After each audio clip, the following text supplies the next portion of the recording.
Hello friends, ಎಲ್ರಿಗೂ ನಮಸ್ತೆ. ಸ್ವರ್ಣ ಕಿಚನ್ಗೆ ನಿಮ್ಮೆಲ್ರಿಗೂ ಸ್ವಾಗತ.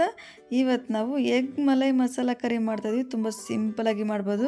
ಬನ್ನಿ ಈಗ ರೆಸಿಪಿನ ಸ್ಟಾರ್ಟ್ ಮಾಡೋಣ. ನಾನಿಲ್ಲಿ ಒಂದು ಚಿಕ್ಕ ಪಾತ್ರದಲ್ಲಿ ಒಂದು 4 ಟೇಬಲ್ ಸ್ಪೂನ್ ಆಗೋಷ್ಟು ಎಣ್ಣೆ ಹಾಕ್ಕೊಳ್ತಿದ್ದೀನಿ. ಒಂದು ಅರ್ಧ ಟೇಬಲ್ ಸ್ಪೂನ್ ಆಗೋಷ್ಟು ಕರಿಮೆಣಸು, ಹಾಗೆ 1 ಇಂಚ್ ಆಗೋಷ್ಟು ಚಕ್ಕೆ ಹಾಕ್ಕೊಂಡಿದ್ದೀನಿ. ಒಂದು 3 ಏಲಕ್ಕಿ ಹಾಕ್ಕೊಳ್ತಾ ಇದ್ದೀನಿ.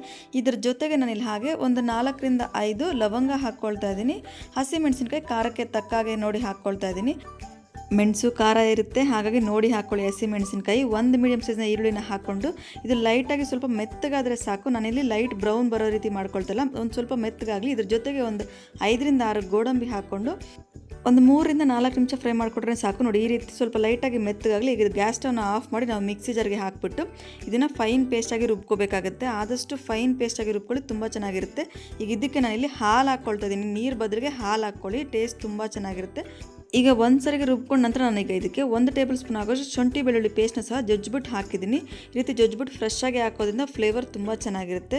ನಾನಿಲ್ಲಿ ಮತ್ತೆ ಅದೇ ಪಾತ್ರದಲ್ಲಿ ಎಣ್ಣೆ ಇತ್ತಲ್ಲ, ಅದಕ್ಕೆ ನಾನಿಲ್ಲಿ 1.5 ಟೇಬಲ್ ಸ್ಪೂನ್ ಆಗೋಷ್ಟು ಧನಿಯಾ ಪೌಡರ್ನ ಹಾಕ್ಕೊಂಡಿದ್ದೀನಿ. ಸ್ವಲ್ಪ ಲೈಟಾಗಿ ಫ್ರೈ ಆಗಬೇಕಾಗುತ್ತೆ.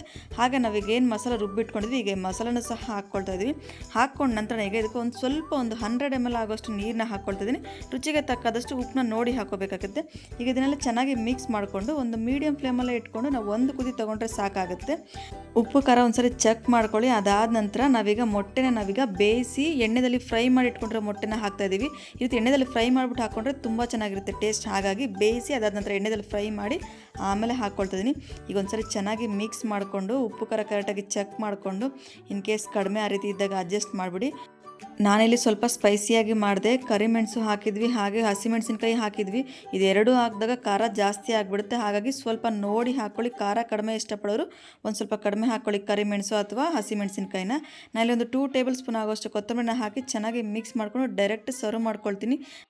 ಈ ಎಗ್ ಮಲೈ ಮಸಾಲ ಕರಿಗೆ ಬಂದು ನೀವು ಪೂರಿ, ರೋಟಿ, ಚಪಾತಿ ಈ ರೀತಿ ಮಾಡ್ಕೊಂಡ್ಬಿಟ್ರೆ ಮಾತ್ರ ಸೂಪರಾಗಿರುತ್ತೆ ಕಾಂಬಿನೇಷನು. ರೈಸ್ಗೂ ಸಹ ಚೆನ್ನಾಗಿರುತ್ತೆ. ಆದರೆ ನೀವು ಈ ರೀತಿ ಚಪಾತಿ, ಪೂರಿ ಈ ರೀತಿ ಮಾಡಿಕೊಂಡು ನೀವು ಕಾಂಬಿನೇಷನ್ ತೊಗೊಳ್ಳಿ, ತುಂಬಾ ಚೆನ್ನಾಗಿರುತ್ತೆ. ನನಗಂತೂ ಈ ರೆಸಿಪಿ ತುಂಬಾ ಇಷ್ಟ ಆಯಿತು. ಬಾಯಿ ಕೆಟ್ಟಿರೋ ಟೈಮಲ್ಲಿ ಈ ರೀತಿ ಒಂದ್ಸರಿ ಮಾಡಿ ನೋಡಿ, ಮತ್ತೆ ಮಾಡಿ ತಿಂತೀರಿ. ಎಗ್ಗಲ್ಲಿ ತುಂಬ ರೆಸಿಪೀಸ್ ಮಾಡ್ತಾ ಇರ್ತೀರಿ, ಆದರೆ ಈ ರೀತಿ ಒಂದ್ಸರಿ ಡಿಫ್ರೆಂಟಾಗಿ ಟ್ರೈ ಮಾಡಿ ನೋಡಿ, ತುಂಬಾ ಚೆನ್ನಾಗಿರುತ್ತೆ. ನಾನಿಲ್ಲಿ ಈ ಕರಿಗೆ ಕಾಂಬಿನೇಷನ್ ಆಗಿ ಚಪಾತಿ ಮಾಡ್ಕೊಂಡಿದ್ದೆ, ತುಂಬಾ ಚೆನ್ನಾಗಿತ್ತು. ನೀವು ಒಂದ್ಸರಿ ಟ್ರೈ ಮಾಡಿ ನೋಡಿ, ಯಾವ ರೀತಿ ಬಂತು ಅಂತೇಳಿ ಕಮೆಂಟ್ಸಲ್ಲಿ ತಿಳಿಸಿ. ನಿಮ್ಗೆ ಈ ವಿಡಿಯೋ ಇಷ್ಟ ಆಗಿದ್ರೆ ಲೈಕ್ ಮಾಡಿ, ಶೇರ್ ಮಾಡಿ, ಹಾಗೆ ನನ್ನ ಚಾನಲ್ನ ಸಬ್ಸ್ಕ್ರೈಬ್ ಮಾಡೋದು ಮಾತ್ರ ಮರಿಬೇಡಿ ಅಂತ ಹೇಳ್ತಾ ನಾನು ಈ ವಿಡಿಯೋನಲ್ಲಿಗೆ ಮುಗಿಸ್ತೀನಿ. ಮತ್ತೊಂದು ಒಳ್ಳೆ ವಿಡಿಯೋ ಜೊತೆ ಬರ್ತೀನಿ. Thank you.